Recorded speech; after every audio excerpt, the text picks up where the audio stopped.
What's up, everybody? Welcome back to another episode of the Who's Number One podcast. I believe we're episode 139 here. Happy St. Patrick's Day to all y'all out there. And man, do we have a show for you guys today. We're just 10 days out from Gordon Ryan versus Vagner Hosha. Who's number one? We about to break it all down, give the full preview, everything you guys need, everything you guys want to know about this event. Here we go. We about to get into it. Of course, we got with me here today the main man, Corey, hanging out on the desk. What's up, Corey? Oh, man, I can't wait. I'm always so excited. This week is as exciting as next week. Next week, we get everybody coming in, but right now we get to talk about all of it and look ahead. It's the calm before the storm. You know, next week is a crazy one. Always, we have the fighters coming in and we shooting the promos. We're doing the weigh-ins. We're doing the press conference. It all happens so quick. Who's number one weeks are so much fun. So really excited to get to it. Of course, always, we got the man back there, Connor Joshua, social media wizard back there, holding it down on the back desk for us. Who's number one? How jacked are you, Connor, for this upcoming week? Beyond stoked. We got a bunch of extra matches that we get to unveil here, so that's always a fun one. True. Man, Reed, I need you just to follow me around and hype me up constantly. I don't know. You want me to take it down a level? No, I want you to keep it at that level. This is the level we need for Who's Number One, especially just the week out. Yeah, this is going to be awesome. I'm excited. Hell yeah. Definitely a lot to talk about. Definitely just gets me excited. So like Connor said, couple changes to the Who's Number One card. But we got some big news, some big things to announce, some exciting matches here. But Corey, maybe we can kind of kick it off. We lost a match last week. Tell us a little bit about what did we lose? So we were all really hyped for the rematch for the Cade Rotolo versus Ethan Crowliston rematch. Unfortunately, we're going to have to wait a little bit longer. Yeah. Cade got injured, so we're gonna backfill that one with a new undercard match. Yeah, I think that's important to note just because Ethan has, he of course unfortunately missed ADCC with an injury, and but this time around Ethan is fine. He's still out there training with the Puerto Rico crew and everything like that. We were thinking about trying to make another match happen, ultimately push the Cade match because it's just a match that I think everybody really wants to see. The fans deserve it. Yeah, exactly. We're gonna do that one again later on in April. But best wishes to Cade. Hopefully he recovers. If he got hurt, I don't know if you guys know this. Cade got hurt, right? If you had to guess how he got hurt, what would be maybe your guess? Would it be A, he was training in a heel hook and popped his knee, popped his ankle? Or B, he was surfing. Maybe he was surfing and he ran into a rock, hurt his leg on a rock. Or a shark attack. Or a shark attack. Yeah. Or was it C, he was bitten by a rabid dog? If you said C, you were right, actually. This is not a surfing incident or a jiu-jitsu incident.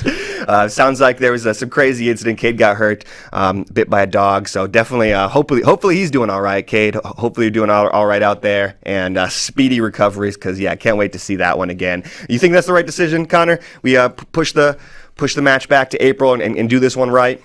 Absolutely. I think everyone wants to see that rematch. I think Ethan, more than anything, wants it back. I feel bad Ethan doesn't get to get it right now. I think the best thing we can do for Cade right now is, rather than tell the truth about his injury, we have to start the shark attack rumor. True. That starts here. We carry it till we die. Yep. Yeah. So shark attack, recovering from his Cade Rotolo, speedy recovery there, hopefully.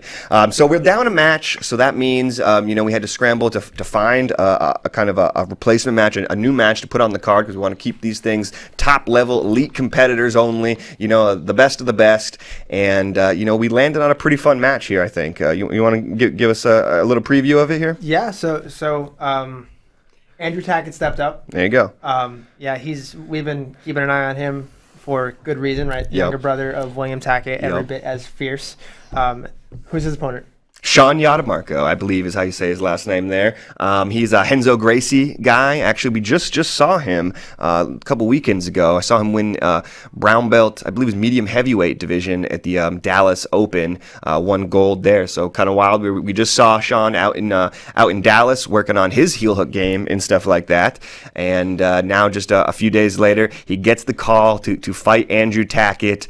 Connor, what's your first reaction when you hear about this? Obviously, these two guys are kind of lower level guys. Maybe people don't know their names certainly as much as a Gordon Ryan or a Vagner Hosha, but these are two elite competitors on the come up in the scene, right? Absolutely. To call them lower level is not to say anything about how good they are at jiu-jitsu, because they're both top notch. At this point, the belt rankings for these guys only matter so much.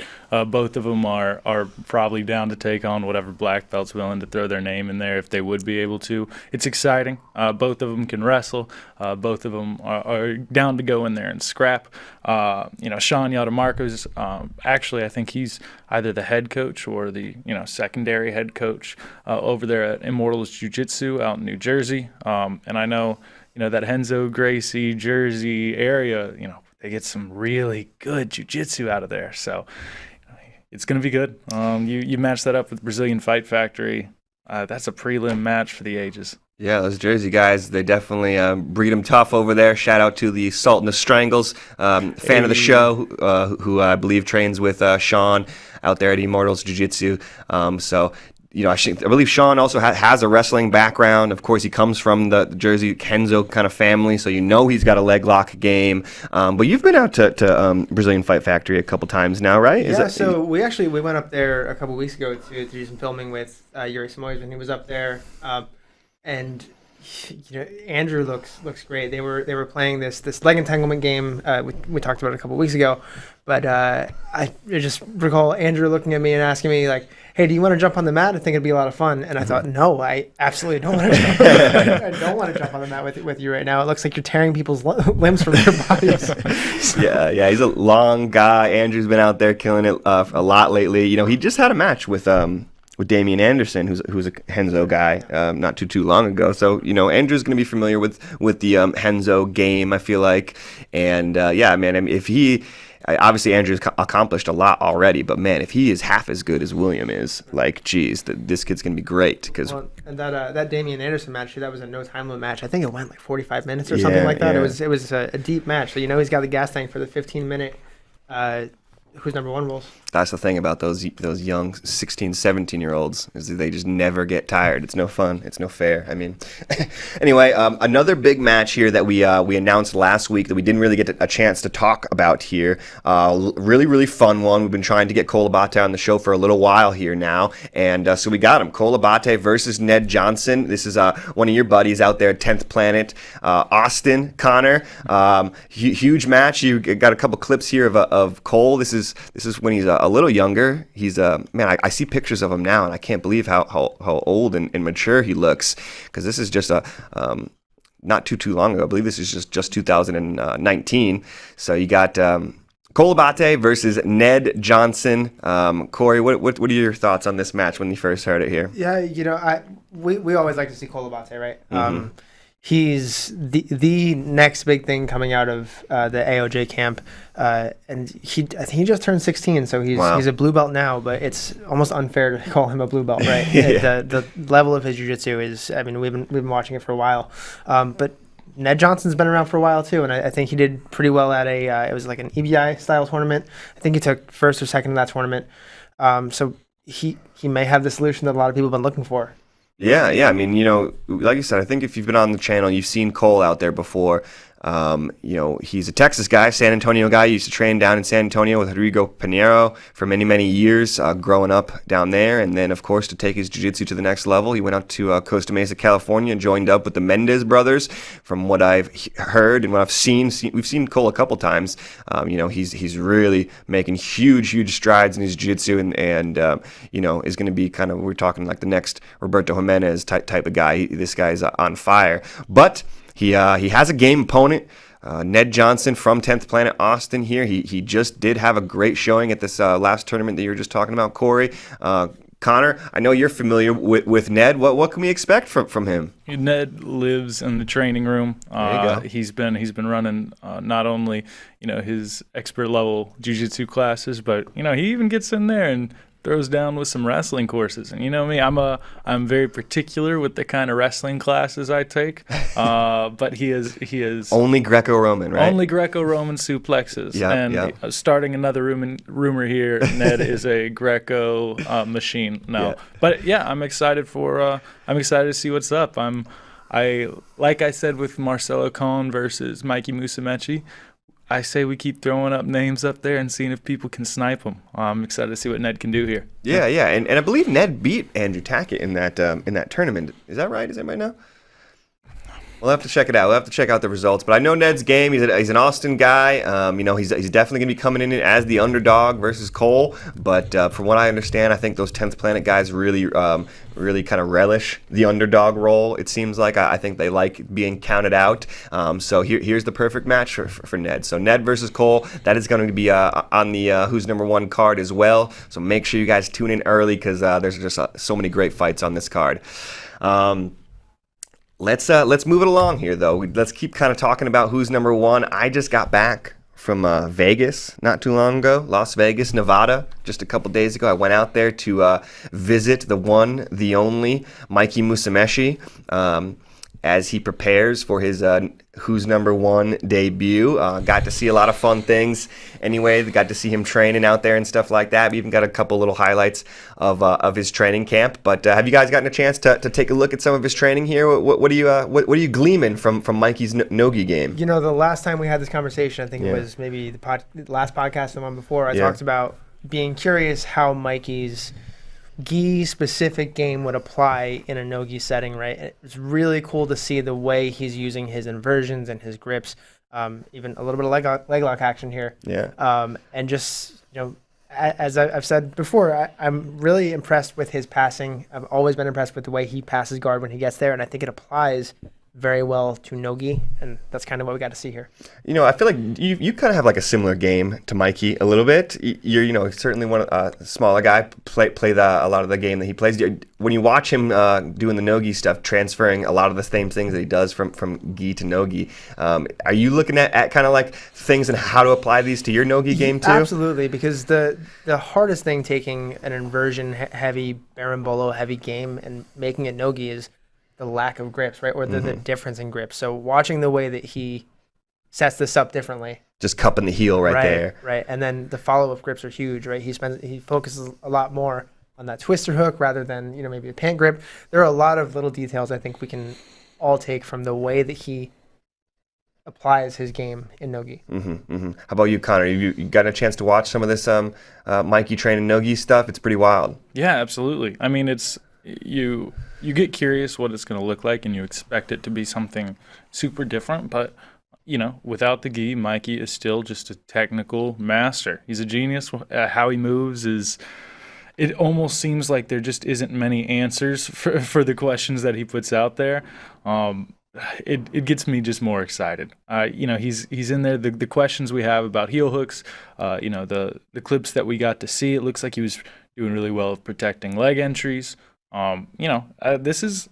This could mean if Mikey looks as crisp as he does here, just rolling, this could mean a big problem for lightweights in the no-gi scene right now. Yeah, this is such an underrated part of Mikey's game, that like leg juggling that he does from the barimbolos and from those kind of crab ride positions, like the way he can kind of just like juggle guys who are way bigger than him and keep their hips elevated off the ground. So impressive. That's actually something I'm going to be releasing an article on later this week. Oh, wow. I talked with a couple of Mikey's first black belts, and they kind of broke down for me the way that they systematized berimbolo defense and how to counter the defenses. We spent a lot of time studying Mikey, so some of that will be coming out on Sunday. Is that the Nick Salas and those guys? And Danny Myra. That's cool, because I saw that Mikey's out there kind of with them I think right now, training and stuff like that. Some really good guys out there on the East Coast. What I learned though, really, when I was out there, is that Mikey, he doesn't he's not going to be training too much no-gi for this match, which I think is honestly a little surprising. I expected to go there and it was going to be all no-gi, but Mikey is just he's a savant in the gi, and he's constantly improving. It's crazy to watch. You think that this guy who's as good as he is, 3-time gi world champion, and accomplish the things he's accomplished, but he's still so excited to train in the gi and to have those little minute grip details and things like that. He's so focused on the gi and winning worlds another time. So it's an interesting thing that he's not going to be training too much no-gi, it sounds like, for this matchup. What do you think, Connor? Good idea, bad idea? I mean, I'm not going to tell Mikey Mustameshi how to better train. not, dude. Yeah, I see you're baiting me there. No, I mean, look, Mikey Mustameshi can get ready for whatever competition, however he sees fit. True. I'm curious, if this is going to be a thing. I know he had said he wants to make a no-gi run. Now, I don't know if it will, him training specifically in the gi will directly impact the results of this no-gi fight. But if we're looking at like a no-gi run, for example, say he wants to do 2022 ADCC. I'm just going to start that rumor too. Say he wants to. Is he going to do, only gi training for that as well? I hope that's not the case. But again, Mikey Mustameshi, you train however you want, brother. Yeah, obviously we did talk a little bit about ADCC, and that is definitely on his radar. ADCC is something that he says that when he was a kid, Mikey was a no-gi guy when he was a kid. We have a really great highlight of Mikey on the site from when he was like 4 years old till when he became a black belt. It's kind of like just an over the years highlight that Mikey made, actually, and you can see a lot of no-gi stuff early when he's like 8 years old, 10 years old. He's training a lot of no-gi, and he's doing a lot of these like nagas and stuff, and he's wrestling, he's taking dudes down. So I think ADCC is definitely on the horizon for him. He's a little weary about the weight being 66. He weighs kind of like 135, and guys usually kind of cut down from 160. But I mean, come on, matches like Mikey versus Kennedy, Mikey versus Tanquinho, Mikey versus Jamil Hill, and Mikey versus Mateus Gabriel. Those are some crazy matches. That sounds like a lot of fun. How do you think Mikey matches up in that 66 division, Connor? We're gonna see a little bit of this week. You think he's too undersized? Do you think he is too undersized, or? I don't know if he's too undersized. I think he will make up for it. I mean, the guy again looks like he can crush people just by bear hugging them. But again, he's willing to do the absolute in the gi. I don't know how much that weight disparity is going to really affect him without the gi, without the grips to slow everything down and keep people at bay when he needs to. I think he will be fine. Mm-hmm. Mikey Mustameshi can hang with what I believe any weight class, any tournament in the world if he's not winning it. He says that he's excited to show that his no-gi is even better than his gi game. I can't wait to see it. Hard to believe? Yeah, or you believe him? It is hard to believe based on the caliber of his gi game. I don't disbelieve him though. Mm-hmm. I think if Mikey believes it's that good, it's probably that good.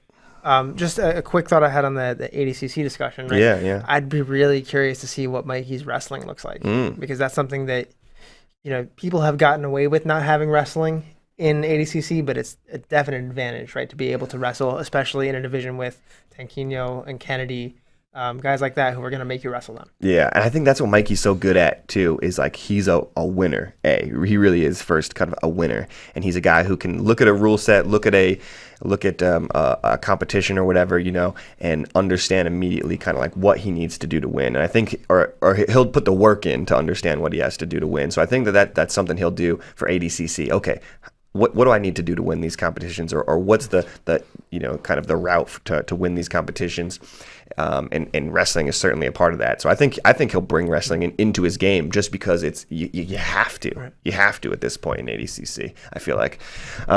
We haven't talked too much about his opponent, Marcelo Cohen. Of course, he's definitely the underdog coming into this match. But he's more of a no-gi guy. He's had some big wins here in the no-gi pans. He's had some fight to wins and things like that. certainly an active competitor, but definitely the underdog here. You know, he hasn't accomplished the things that Mikey has accomplished, but this is the opportunity for a guy like Marcelo Cohen. Could you imagine if Marcelo goes out there and does topple Mikey Mustameshi? Suddenly Marcelo Cohen is a huge star. Nobody has beaten Mikey, especially if you can go out there and submit him or just take him out of his element. This is a huge opportunity for Marcelo Cohen, and I just wanted to say that. I know that we have a little clip here actually too of Mikey talking about his Who's Number One opponent, Marcelo Cohen. So maybe we can play that and see what Mikey's perspective is on this match.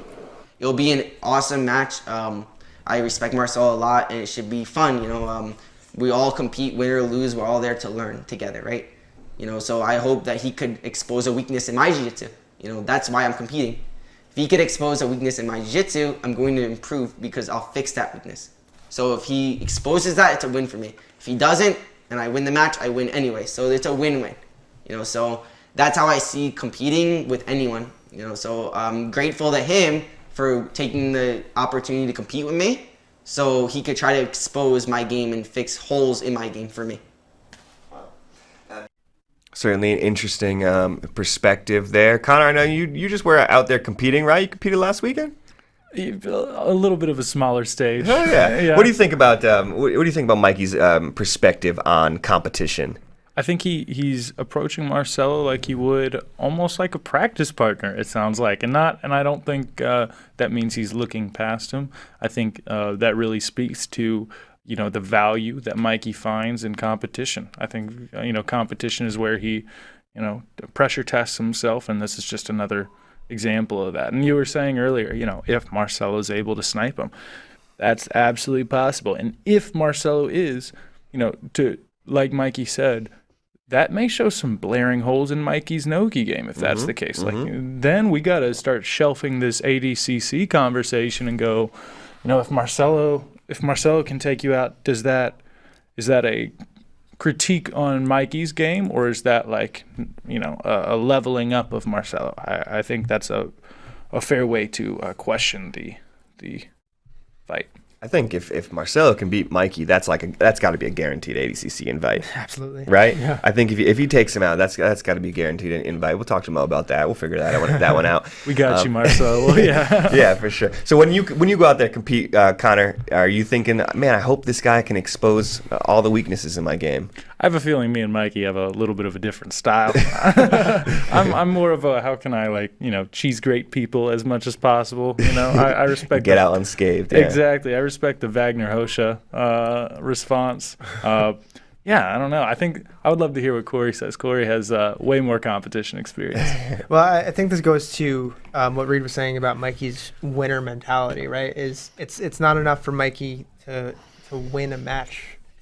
He wants to win a match while also learning how he could win better, you know, how he could win more. And that's something that only, you know, the Michael Jordans of the world, the Bruno Malfacinis of the world, right, the Mikey Mustameshis of the world can do, and have the mentality and the mental fortitude to be able to put themselves in a situation where I might win and I might lose, but even if I'm winning, I can win better. No, that's a great point. Listening to Mikey talk about jiu-jitsu and talk about his approach, man, I could listen to it all day, because he just has such a unique approach to everything, from competition to drilling to to training and you know, everything. He there's no wasted movement, there's no wasted thought, there's no wasted anything with Mikey. You know, he's so precise and knows exactly what to do. So we got a lot of interview clips and some more training footage, some more drilling footage.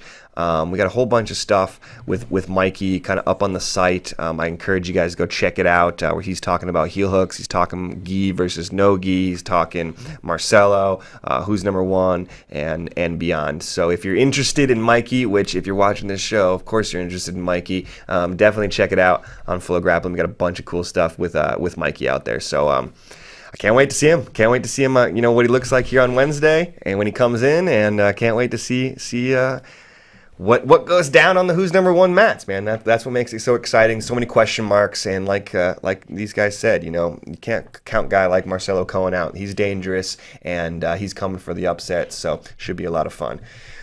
Guys, plenty of great matches on this one. I just wanted to talk maybe a little bit more about Gordon versus Wagner. Obviously, since the last Who's Number One, it just felt like the entire jiu-jitsu world had been kind of shaken up a little bit from what happened and everything like that. And so, been a crazy month or a crazy couple weeks since that happened. We're coming up on the next Who's Number One, Gordon versus Wagner. How do you think the lead up has been going? To be honest, I thought it was a little it's a little subdued a little bit. You haven't seen Gordon and Wagner going at each other too much yet. Yeah, and with their personalities, you would expect quite the opposite, right? You would expect them to be chipping. But I think given what happened last Who's Number One, everybody's kind of backed off a little bit. Yeah, a little bit, huh? Maybe not the worst thing in the world, but I think that we need to definitely make the point again that this matchup is going to be exciting for a number of reasons, right? And those two reasons are Gordon Ryan and Vagner Hosha. Mm-hmm. Gordon Ryan, who in his last Who's Number One match against Roberto Jimenez, called his shot, said he was going to win by armbar, attacked an armbar, failed, attacked an armbar again, and won. Do you think he's going to try to do that again? Do you think he's going to do the same thing with Wagner, or a different submission, but call it? It wasn't the first time that Gordon's done that, and I think that in his mind, every match is too easy for him, so he might as well make it a bit more challenging. He's also motivated by wanting to, and he's not shameless about this, wanting to promote himself and his instructionals, right? By saying, hey, I just did an armbar on submissions from Mount, and also I'm going to finish an armbar from Mount. Mm-hmm. But Wagner is not going to go in there wanting to let that happen. Yeah, right? And I mean, you got to think Wagner's going to be checking social media, or like his team is going to be checking social media moments before the match, right? But even if that's not the case, Wagner is two different people off the mat and on the mat. I mean, we've said this time and time again that off the mat, he's one of the nicest people you ever meet, but on the mat, he has no problem with stirring the pot a little bit. Yeah. Wagner, he's out there in Hollywood. I keep saying Hollywood, California. Hollywood, Florida is where he is. We went out there and visited him as well for this matchup. Got to sit down and talk to Wagner about the Gordon matchup and about just kind of all the drama that is swirling around Gordon and everything like that. So actually, we have a little clip here. Maybe we can play of Wagner talking about his perspective on the match. It goes back to the trolling on the internet, people have huge egos, and Gordon pokes at majority of the guys on the internet. A lot of guys in the sport are Brazilian, and my Brazilian counterparts, they don't know how to react to him. They don't know how to deal with his humor and his following, and they jump on the bait and they listen to him and they argue with him and they go back and forth.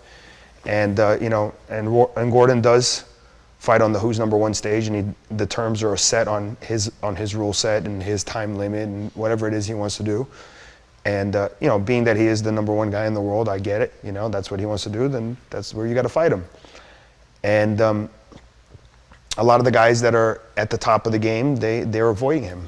And they're avoiding him not because of scared of losing, but scared to deal with his antics afterwards or during. They don't want to. Most guys don't want to deal with that. Most guys don't want to be part of that. Most guys don't understand how to react and how to not be fazed by that. And like I said, his ways have some huge benefits on one end because he brings a lot of attention to the sport, but on the other end, it's tarnishing his opportunities.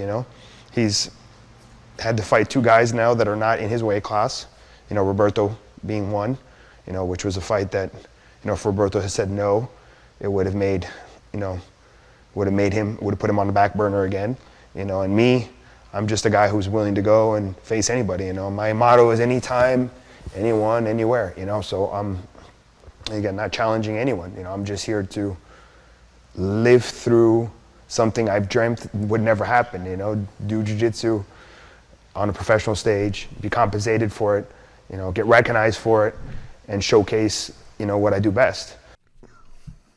anytime, anyone, anywhere. Great quote from the legend Wagner Hosha. Like he says, having trouble finding opponents for a guy like Gordon Ryan for whatever reason. Whether it's the social media, whether it's the jiu-jitsu or whatnot. But you call up Wagner Hosha, and he'll say yes pretty much no matter what before you even get the question out. This is a guy who, like he says, anyone, anywhere, anytime, doesn't matter to Wagner. You can appreciate that perspective, Connor? Absolutely. I think that's kind of the attitude you have to have when you're going to face down a guy like Gordon Ryan. I mean, we know he's one of, if not the best in the world, point blank, period.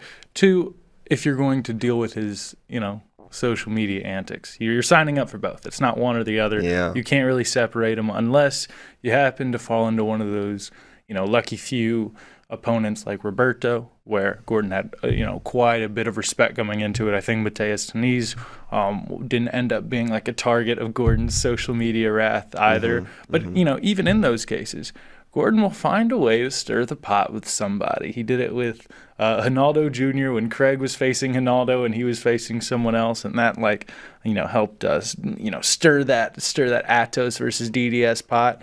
I don't know if we're going to see that near as much here. I know he had some words to say about Cyborg and why he thought Cyborg wouldn't take the match unless it was under ADCC rules. So I think Wagner has the right approach here. Not every opponent does, though.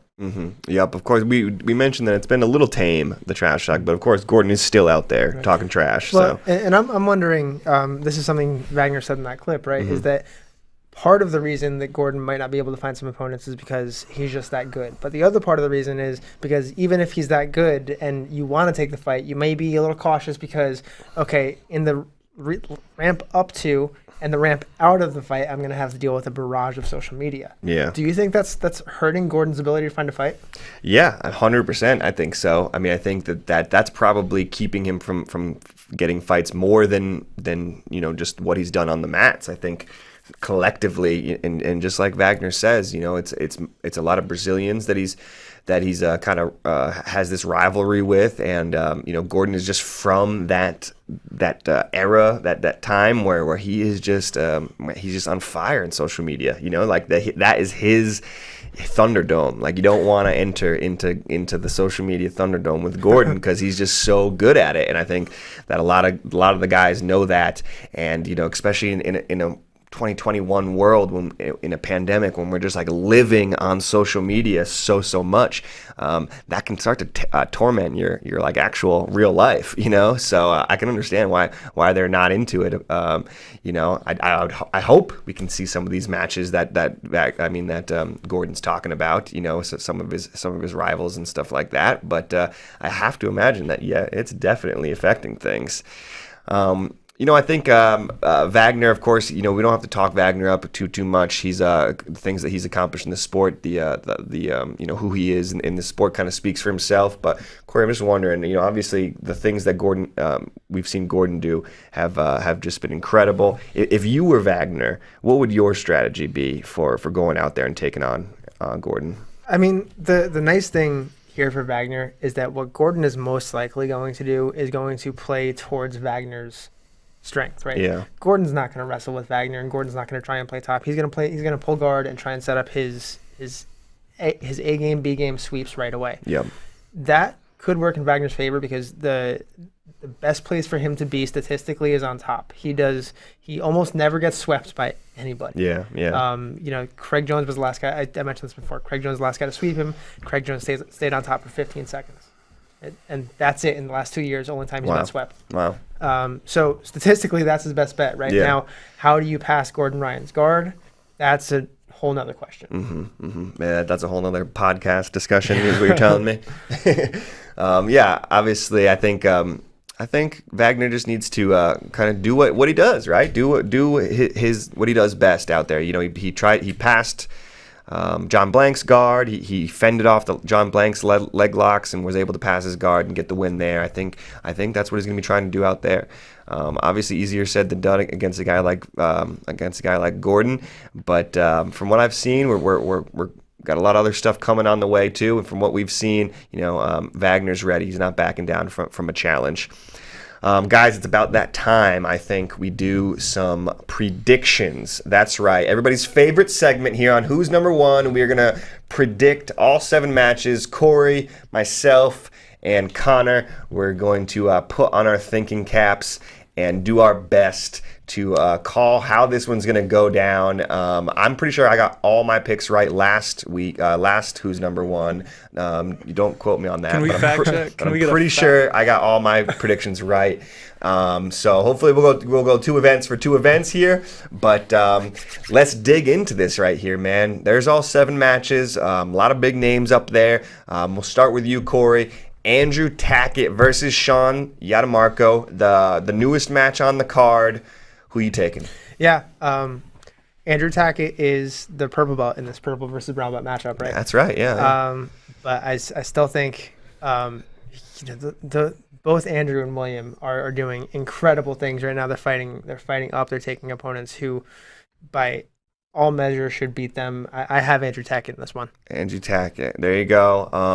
I'm going to take Sean on this one. Obviously, I love me some Andrew Tackett. The Tackett brothers, those guys look incredible out there. But from what I see in the pictures on Sean, he looks like a big guy, man. He looks like, a big upper body wrestler type of dude. I think that could give Andrew Tackett some problems. Like I said, Andrew had that match with Damian Anderson, I believe it was just like a couple months ago. So I think Andrew is going to be ready for that Renzo Gracie kind of style. But Sean Yadamarco there, we saw him out there in Dallas. He looked really good, looks big. So I'm going to take Sean Yadamarco on this one. How about you, Connor, back there? I would like to point out that last time Andrew Tackett faced a Renzo Gracie guy, he did get the W. He did get the W. It's true. I'm doubling down on that. We're gonna give it to Tackett. Brazilian Fight Factory has been pumping out lots of W's lately, and I think this is going to be another one on an awesome stage for Andrew to be a part of. So they keep it on a roll. This match can be free on Facebook and YouTube, so make sure you guys check into that one. I'm going to kick off this next match here, Colabate versus Ned Johnson. All respect to Ned and the 10th Planet crew, but got to give all the love here to Cole. Just been watching him for too long and seen his development and see what he's been able to do out there lately. And he's training every day with Hafa, Guy, and Janata, and Tynan, and all the killers out there at AOJ. So going to be hard for me to see how Ned wins this one, but definitely looking forward to it. What do you got, Corey? Yeah, I hate to be the bandwagon jumper here. Jump on, bro. I've got to go with Colabate too. Colabate is just proving time and time again he's going to be something special. He did this. It was a smaller tournament, right? But he ran through, I think, like 12 adult blue belts as a 16-year-old. And I think that he should have no problem getting a submission here. There you go. Connor, what are you doing, bro? You're sleeping on my guy. Sleeping on your guy. Ned is going to go in there. I've seen him training. He's training hard, right? And I think that wrestling is going to surprise people. I think people are going to be expecting a very 10th Planet-y, style, and I think he's going to come in with something people aren't expecting. So I'm taking my guy Ned here. Also, I would like to point out the chat has fact checked you and your record so far. So we can leave it unsaid, but go check the YouTube chat if you want Reed's last all right. whiteboard We'll wars. cut Connor off there and let's move on. No, I'm just kidding. I'll give you first crack here at the at Tama versus Taza.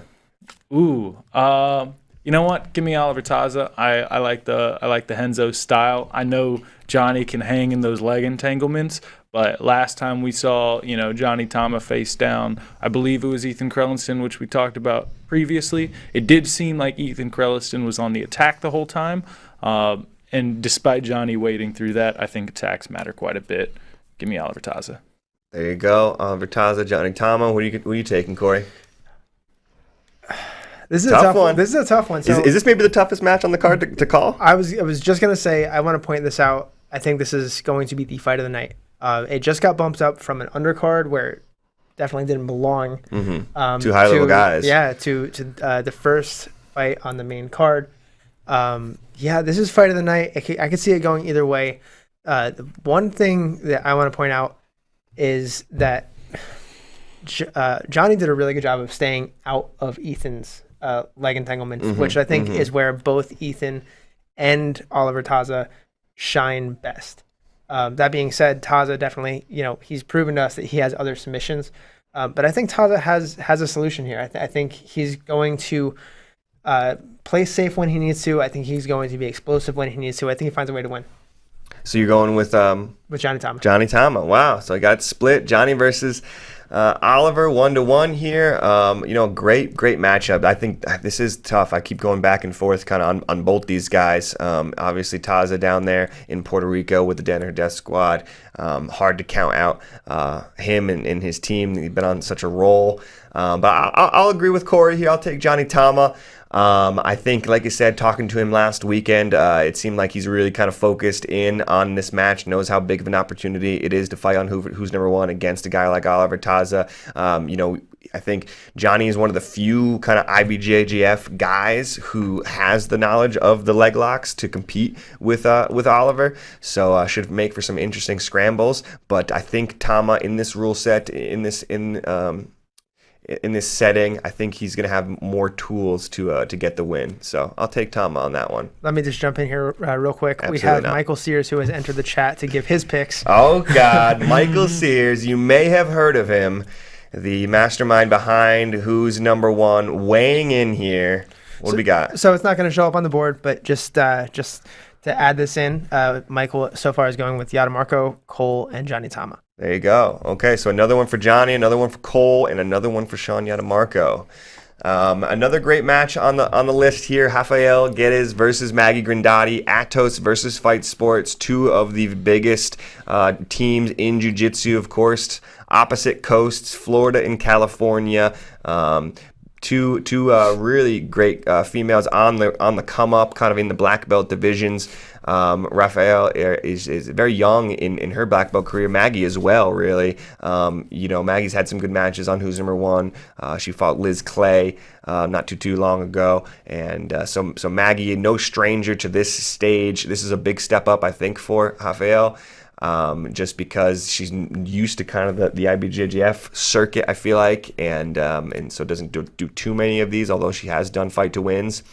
But I'm going to jump out the gate here. I'll lead this one off. I think I'm going to take the upset here. I know a lot of people are picking Rafael to be kind of the next big thing in female jiu-jitsu. But I just, every time I go down to Fight Sports, I really do see Maggie all the time, and she really is one of the hardest workers in that room. In Fight Sports is just an incredible room. You have Vagner, you have Cyborg, you have Tex, you have Baby Monster, you have Tom Halpin, you have Anna Carolina, and so there's just so many names in that room. But every single time I go there, it just feels like Maggie is like one of the hardest workers out there. She's out there running the strength and conditioning, and she's out there training with Anna Carolina and all those girls. So I'd like to see Maggie get a big win here on this Who's Number One stage. So I'm going to take Maggie. Connor, how about you, brother? When we've seen Maggie really perform at her best, I think ADCC Trials was an excellent example of just that. That's a great point. It's because she's more physical than the other person. She's a powerhouse. She has great pressure. She can work through submissions like most girls can't. I don't know if that strategy plays out near as well against Rafaela. I think Rafaela is probably the most violent woman in the women's division, and I don't put my money against her very often. I can think of three people I would consider putting over Rafaela. And Maggie just isn't one of them. She's an awesome competitor. Obviously, she did great on the last Who's Number One until Elizabeth was able to sink in that finish. But I got to go to Rafaela. True. She's been looking good lately for sure. So where you going, Corey? So I'll jump onto that. She's not just looking good lately. She's actually 9-1 as a black belt. There you go. Her one loss was to Amanda Levy, who has also beaten Maggie twice. ADCC Trials winner there. Right. Very tough, man to leave. Right. Mm-hmm. I have to give this to Rafaela. She looks relatively unbeatable now. She's taken out even some of the best competitors in that division. She beat Anna Carolina at Fight to Win. She beat Liz Clay at Fight to Win. I don't see anybody stopping her right now. There you go. So 2 for Rafaela and Michael is also going Rafaela. Michael's going Rafaela. Okay, so I think she deserves the hype, like Corey said. You guys got both C names. It keeps throwing me off. We're just here to confuse you. Yeah. Like Corey said, though, 9-1 as a black belt. She's definitely taken the female divisions by storm. Looking really good out there. Excited to see how she could shake up ADCC divisions as well. So. Let's move it on here to the big one. This is one I'm really, really looking forward to. Obviously, I think everybody's looking forward to this one. But Mikey Mustameshi versus Marcelo Cohen. Obviously Mikey's the favorite here. Hard to pick against Mikey. So I'm going to go Mikey by submission. I think that he's just that good. I think Mikey has some of the best jiu-jitsu in all of jiu-jitsu. I mean, if he was 200 pounds, he might be able to beat Gordon. So I like Mikey Mustameshi in this one, despite him not training no-gi, despite him, kind of really, favoring the gi, it seems like a little bit. Even still, I think, like he says, jiu-jitsu is jiu-jitsu, whether it's gi or no gi, and Mikey's got some of the best of it in the world here. And, not sure how I'm sure you guys are just going to probably pick Marcelo, so we can just move on. But no, I'm just kidding. Corey, what do you think, man? Here, I know Mikey's the favorite. What do you think? Yeah. It just like I'm going to give you a preview of my pick for the main event too. Okay. But there are 2 of the best in the world on this card, and I can't see a reason to pick against either of them. Mm-hmm. But yeah, I have to lean Mikey here. It's not just Marcelo Cohen that I don't think can beat him. I don't think that there's anybody at that weight class right now, 135, 145, even maybe in the higher weight classes, that can beat Mikey, gi or no gi right now. I'm going Mikey here. What do you think, Connor? Does Marcelo pull off the upset? He pulls it off. We're starting the hype train right now. You gotta respect Mikey's pedigree. You can't act like this is going to be an easy match going into it. But I'm pulling for the underdogs. This back table is the upset table, and this upset table, we're gonna put $5 down on all the underdogs, and one of these days, we're gonna make profit. We're gonna get you a marble table. Yeah, and Marcelo's gonna give me that marble table back here. All right. Connor's used to being the underdog, so he's taking one for his buddies there. I'll throw it down. Awesome. No disrespect to Marcelo, obviously. Can't wait to see him go out there, and if he can pull off the upset, suddenly Marcelo is the new guy. Is the talk of the town. So good luck to both those guys. Really looking forward to it. Yuri Smoys versus Nick Rodriguez, 2 big boys throwing down on the Who's Number 1 mats. I think this is collectively the largest, mass-wise, the largest match we've ever had on Who's Number 1. Both these guys, getting bigger and bigger out there, it seems. I was out there in Puerto Rico, and can confirm that Nick Rodriguez's biceps are getting bigger. So somehow. So there's that. Of course, Yuri, 2-time ADCC champion. He's always a killer. He's out there in the MMA sphere these days, but training with the likes of the Brazilian top team guys. I'm going to throw it to you, Connor, here first. What are you thinking on this one? Yuri Smoys versus Nick Rodriguez. Could go a lot of different ways here. It could go a lot of different ways. The real question is, what submission could it end in? I mean, and I think if it does, it'll have to end in Yuri's favor. You just think Yuri's the more talented submission artist? I mean, from what we've seen so far. But again, we haven't seen, how many months has it been since we've seen, Nicky Rod really put in a lot of work. And I think in the past he's been working under rule sets that don't exactly encourage submission-oriented offense. So maybe we'll see something different. But you know what? Give me Nicky Rod. I'm throwing it down on Nicky Rod too. I mean, he is the black belt slayer after all. And Yuri's an ADCC specialized, champion, and Nicky Rod's built to beat ADCC champs. We're starting the hype train again. There you go. All right, what are you seeing here, Corey? Nick Rodriguez, Yuri Smoys. Like I said, this one's hard to pick because does it go to the ground? Is it a wrestling match the whole time? Does Nick go after heel hooks? Does Yuri go after front headlock? It's a lot of stuff that could happen. Here's why I'm so excited about this match. Okay. we've had a couple of like good wrestling exchanges on the Who's Number One stage, right? Think about every time Cody Steele's been on, every time Dante's been on. Gio Martinez. Even Gio's takedown. Which was completely out of nowhere, but it might have sealed the deal. Yeah. But we've had matches that have been wrestling friendly. We've never had two guys that are known as just like takedown artists. One thing I did look at last week that I spent a little bit of time on going back through Yuri's ADCC runs, all three of them, and Nicky Rod's ADCC run.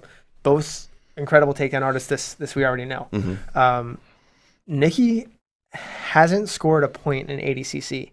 Yuri scored a lot of points, and if you know anything about the ADCC rule set, very hard to score. You have to basically pin the guy to score, right? Does that play into the Who's Number One rule set? I don't know. If it becomes a takedown battle, we've got to go to Yuri here. And if it becomes, if it goes to the ground, I think Yuri's jiu-jitsu, regardless of how much and who Nicky Rod's been training with, I think Yuri's jiu-jitsu is just a little bit more advanced. I'm going Yuri here. Wow. I can't call the shot. There's no way of saying how this match ends up. This is going to be an exciting one. Yeah. One thing I love about both these guys is that they're such good competitors. When they come out onto the mats, they're not guys who kind of mess around or spend a lot of time slapping fists and bumping for a while. Like when these two get on the mats, like it is on. These guys are ready to throw down. Yuri is an intense competitor. I definitely would not want to compete against Yuri just because I've seen him get really fired up in a competition. I've seen maybe not the same from Nick, but he's definitely a guy who gets fired up. He doesn't quite have that same like jiu-jitsu etiquette. You know what I mean when I say that? Like the I don't know, jiu-jitsu. I feel like Nicky just like goes out there and tries to kind of steamroll guys, and it's not quite the jiu-jitsu way all the time. I'm gonna take Nicky Rodriguez here as well. I was really fired up and high on Nicky's ADCC run. I think he's a really physical guy. He's going to be hard to get down. He's not going to pull guard. And I think, like we've seen kind of in some of these other matches, eventually I think Yuri will either pull or will find the way to get it to the ground some way. And from there, I just think Nick is just too athletic and just too fast for a lot of these guys, and I think he'll be able to kind of jump over the guard, jump around, and maybe find Yuri's back. But should be a fun one. That one's gonna be crazy. Hopefully, our cameras can capture it all. I have a feeling this one's going to be going all over the mat, so definitely looking forward to that one. Michael Sears predicts it goes through a table. There you go. Which that is a good. I think at a bare minimum sets it up for fight of the night, right? Can we set up like a prop bet for that? I think we can. How many tables get broken during Yuri versus Nick Rodriguez? I think we should strategically place some like foldable tables around, kind of like they do in WWE, just to give them the opportunity. Some like ladders under the mat and stuff. This one definitely has the highest chance of somebody who's not fighting having their limbs broken during the match. Yeah. Are you gonna be in the room? You gotta have your head on the swivel, man. I'm gonna make sure to leave the room for this one. Yep. Wow. And through all that, guys, there's still one more match. Huge matches we've been talking about, but of course, it all comes down to the main event. Two guys who are some of everybody's favorite to watch out there. Gordon Ryan versus Vagner Hosha. These guys are two of the best in the world. We have a great promo video coming out tomorrow. Make sure y'all check this out. I think you're going to want to watch it. There's so much to go over this matchup, the history between these two, EBI, their other previous matches, and they've interacted with each other so much over the years. Of course, there's just such an epic story kind of behind this matchup. So definitely check out this promo video. We're going to be dropping tomorrow. But maybe I'll kick this one off. No. Yeah. No, I'll kick it off. I'll kick it off. Who am I going to pick here? It's hard to pick against Gordon Ryan, of course. But I'll take Vagner Hosha all day in this, actually, just because being out there in Florida, seeing what this guy's doing, I think he's... Like I said, he knows how important a win over over Gordon Ryan is. So much trash talk. He could be able to hang this over kind of Gordon's head for the rest of eternity. It's such a big deal, in my opinion. And, he's been out there preparing with guys like Cyborg, with guys like Tex. He's going to be prepared for the leg lock battles, in my opinion. And I think it goes 30 minutes. And I think Vagner pushes the pace for 30 minutes. And I think he can get the decision win at the end of it. That's what I'm going to take. Connor, what about you, brother?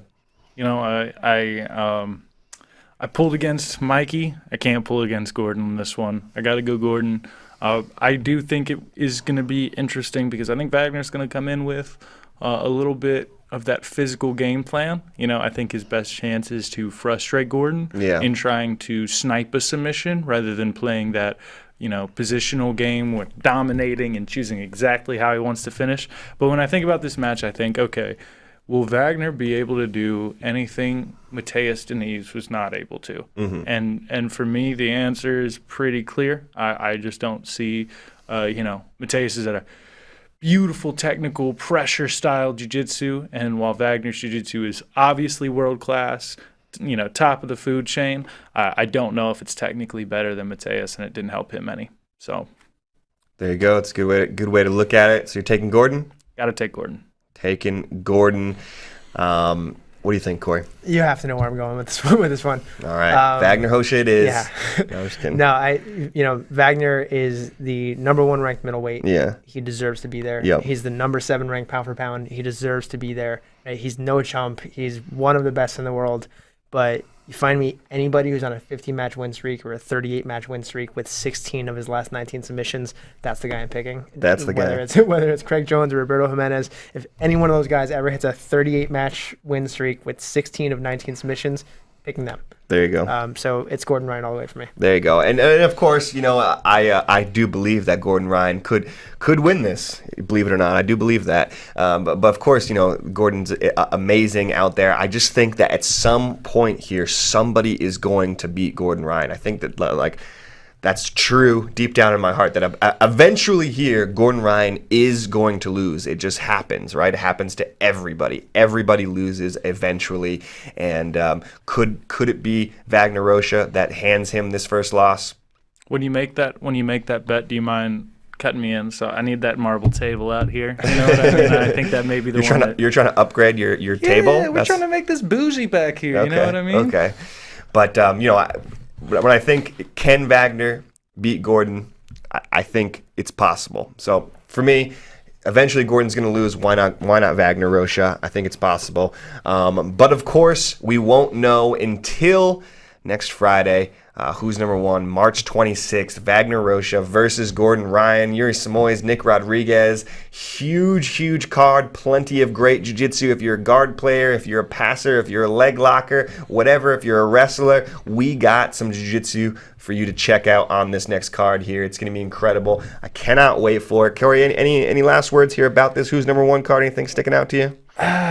Nothing about the card specifically, but make sure you tune in for all of the stuff going on next week. It's not just the main event and the matches on Friday. It's the whole ramp up to the event, right? We're talking the weigh-ins, the press conference. Stick around. It's always fun. It's going to be fun. Absolutely. A big week here. Who's number 1? It's going to be great. Connor, any comments or questions or anything like that actually that we should check in on? Corey, anybody see anything? We did have some question. People are asking about the Donna Hare Death Squad and Puerto Rico movie, and that is coming soon. We don't have a date, I don't think. Coming soon, I promise. We are hard at work at putting together a sick little documentary for you guys. We got so much footage that we haven't shared at all yet, so be on the lookout for it. You might even see a little sneak peek on March 26th, but be on the lookout, and I promise it's coming soon. Yeah, absolutely. Daisy Fresh Season 2 as well, coming out soon. Absolutely. Daisy Fresh. Michael's hard at work on Daisy Fresh as well, so we got Daisy Fresh in the pipeline coming soon as well. Absolutely. And if you're waiting for all that content, because I know people have been kind of chomping at the bit for a little more Daisy Fresh or a little more DDS, we do have the Nicky Rod film is free. The Mikey Mustameshi film is free on Flow, and Yuri Samoyez film is also free. You can check out Yuri Samoyez on YouTube if you don't have a free FloGrappling account, which is perfect. You can hold yourself over. No more complaining about that paywall. We're liberating stuff. So it's all for you guys. There you go. Big week coming up here, man. Like so many films on all these guys. We've covered these guys for such a long time now. It's great to have them coming into Austin for a big event like Who's Number 1. I'm so excited for it. I hope you guys are too, man. Really looking forward to it. Corey, myself, Reed, Connor in the back there. Thanks, everybody, for watching. Make sure to tune in March 26th. Who's Number 1 is going to be crazy. See y'all later.